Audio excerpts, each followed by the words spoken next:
Okay guys, cut the crank on the GX340. The dang motor was seized and I'm just going to probably build that motor, so get a new crank at the time.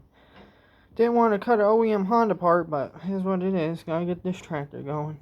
And look how rusty it is. Yeah, motor was left open. The side covers were off, so it's pretty bad shape. It'll need full sandblasting, but I cut the crank. Surprisingly, I didn't cut it straight. So what I'll do is, I might just grind that down flush or take over to my table saw and go, just cut it straight.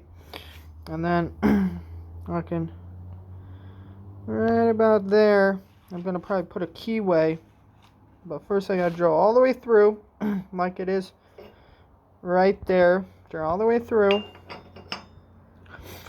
Then bolt it. And then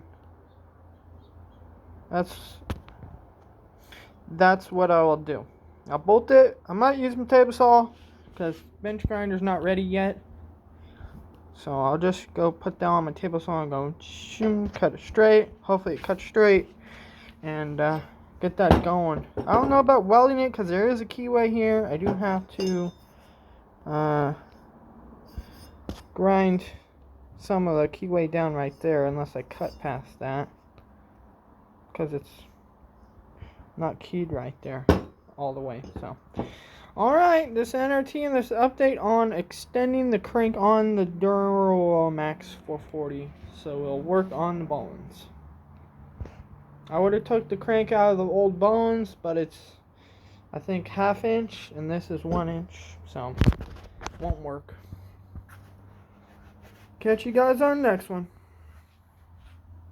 Could have just got a piece of round stock that was keyed, but yeah, too expensive. They want like 50 to 100 bucks for that dang little piece. So working with what I got, like I always say. So catch you guys on the next one.